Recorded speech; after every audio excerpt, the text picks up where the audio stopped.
Bem-vindos ao Mercados às 3. Hoje começa a segunda temporada, que vai ter um formato ligeiramente diferente. Esta segunda temporada, ao invés da primeira, em que eu trazia 3 notícias ou ideias, nesta segunda temporada vou trazer 3 empresas. Queria aqui relembrar que isto não se trata de nenhuma recomendação de investimento, trata-se sim de algo com uma perspectiva informativa e também vou tentar não trazer aqui elementos demasiado técnicos, posso trazer um pormenor ou outro em termos de valorizações destas empresas para que não se trate, não se torne em algo demasiado maçudo nem aborrecido. E as 3 empresas que eu tenho para esta semana são 3 empresas bastante conhecidas. A Google, a Tesla e a chinesa BYD. Isto no momento em que os mercados estão a cair fortemente, sobretudo relacionados com as tarifas impostas por Donald Trump.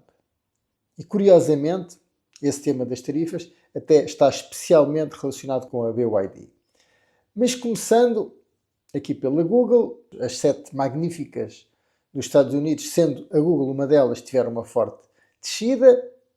No entanto, a reflexão que eu queria aqui deixar relativamente à Google tem a ver com o facto da Google ter uma estratégia um pouco diferente. Por exemplo, a Apple é um ecossistema fechado, em que tem os seus iPhones e todo o ecossistema relacionado com os seus produtos, e no fundo a Google tem uma visão um pouco diferente. Ou seja, se nós verificarmos que há pessoas que deixem de utilizar, por exemplo, os iPhones ou aparelhos da Apple, no fundo têm que ir para o Android no caso dos telemóveis. E, no fundo, um acréscimo em várias áreas, nos tablets e nos telemóveis, de, por exemplo, de outro tipo de marcas que não americanas, acaba por beneficiar a Google. Ou seja, a ideia que eu quero aqui deixar, será que a Google não tem um ecossistema mais aberto e mais diversificado, até porque tem produtos como o YouTube, o seu sistema de busca, obviamente que poderá estar ameaçado agora também pela inteligência artificial, mas tem uma certa diversificação e um sistema mais aberto e, por exemplo, o crescimento que já se verificou da utilização de telemóveis chineses, esses telemóveis utilizam muitos deles o Android e, em certa medida, há aqui uma mitigação de risco nessa medida. Trazendo aqui só alguns aspectos depois técnicos, verificamos que a Google tem um PE ratio agora de 17.9, o PE ratio tem a ver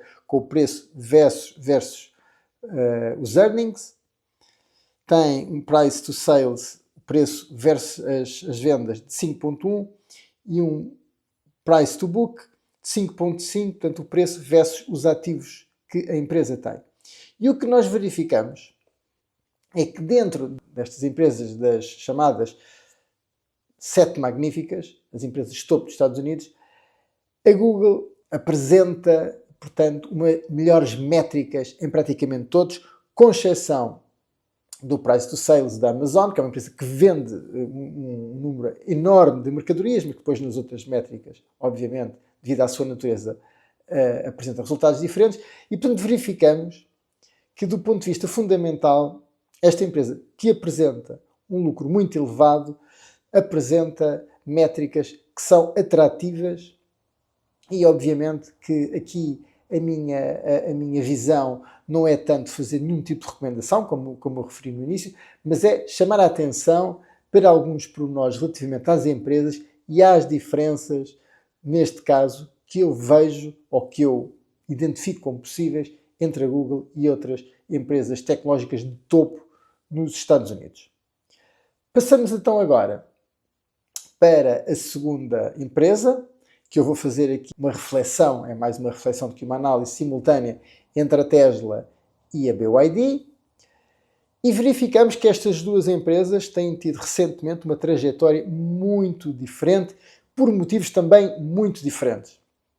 Vemos que, em relação à Tesla, tem havido uma queda muito acentuada das vendas e também da percepção do seu líder, Elon Musk, e do valor bolsista também. Isto está relacionado com o apoio que Elon Musk deu a Donald Trump e do seu envolvimento indireto na governação através do tal DOGE, o departamento que visava fazer cortes, mas Elon Musk tornou-se demasiado controverso, com vários episódios, desde a tal saudação nazi, à interferência nas eleições alemãs, a comentários relativamente à Europa, e, portanto, começou a ter uma imagem negativa, não só nos Estados Unidos, onde várias pessoas, inclusivamente até à data, têm destruído e vandalizado carros da Tesla, algo que também aconteceu na Europa, mas também na Europa, não só com este tipo de atos, mas também com uma quebra massiva em alguns países, que é muito expressiva. E, portanto, a empresa está com uma trajetória descendente em termos de vendas e de capitalização bolsista. Recentemente, relacionado ou não com isto, Elon Musk, ou saiu a notícia que Elon Musk podia estar a terminar a sua colaboração em termos do DOGE. Depois, temos, por outro lado, a BYD, que se tornou recentemente na marca de automóveis que vendeu mais carros, ultrapassando a Tesla, apesar de ainda ter uma capitalização bolsista menor. E, portanto, eu vou trazer aqui alguns aspectos que queria referir em termos desta comparação. Portanto, por um lado, uma trajetória ascendente da BYD, por outro lado, uma trajetória descendente da Tesla. Em termos de receita, a receita da BYD ultrapassou a da Tesla, trazendo só aqui alguns números. A receita da BYD foi de 107 bilhões e a receita da Tesla foi de 97,7 bilhões. Em termos de inovação, apesar de a Tesla ter inovado em termos de características técnicas das suas baterias, a verdade é que recentemente a BYD veio trazer a tal notícia mais bombástica de um carregamento de 5 minutos para 400 km, o que pode ser um aspecto muito importante em termos de um futuro próximo e de ultrapassar uma grande limitação que os carros elétricos tinham. Depois, vamos aos riscos. Há aqui riscos que são diferentes. Os riscos em relação à Tesla são muito estes riscos que eu referi, relacionados com a imagem de Elon Musk associada a Donald Trump, não só nos Estados Unidos como na Europa. Não será fácil revitalizar, mesmo que ele saia, esta imagem. Temos também nos Estados Unidos a questão dos robotáxis e dos robôs em si, que poderão trazer aqui alguma novidade e que permita o foco deixem de ser estas questões, e também depende da postura de Elon Musk, que ainda nestes últimos dias veio ter alguma postura crítica em relação às tarifas. No fundo, este tipo de novas opiniões poderá ajudar.